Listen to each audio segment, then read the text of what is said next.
La laitière et le pot au lait. Fable numéro 10 du livre 7e des fables de Jean de La Fontaine. Un enregistrement de Jean Lambert pour LibriVox.org. La laitière et le pot au lait. Perrette, sur sa tête ayant un pot au lait, bien posé sur un coussinet, prétendait arriver sans encombre à la ville.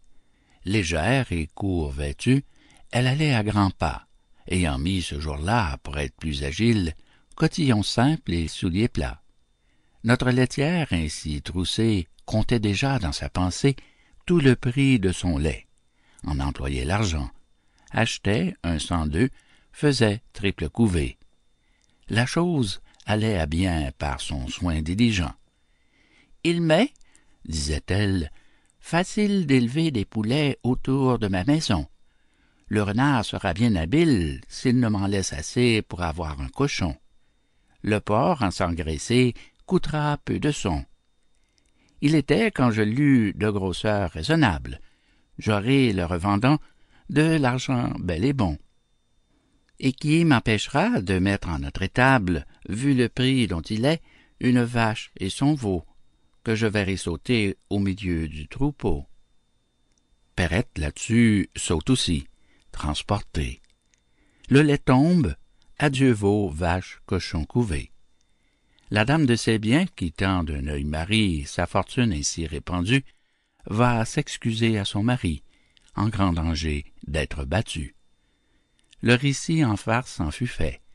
On l'appela le pot au lait. Quel esprit ne bat la campagne? Qui ne fait château en Espagne? Picrocole, Pyrrhus, la laitière, enfin tous, autant les sages que les fous. Chacun songe en veillant. Il n'est rien de plus doux. Une flatteuse erreur emporte alors nos âmes. Tout le bien du monde est à nous, tous les honneurs, toutes les femmes. Quand je suis seul, je fais au plus brave un défi. Je m'écarte, je vais détrôner le Sophie. On met les rois, mon peuple m'aime.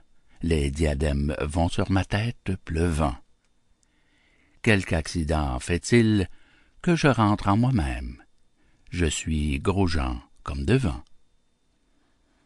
Fin de La laitière et le pot au lait. Fable numéro 10 du livre 7e des fables de La Fontaine. Cet enregistrement appartient au domaine public.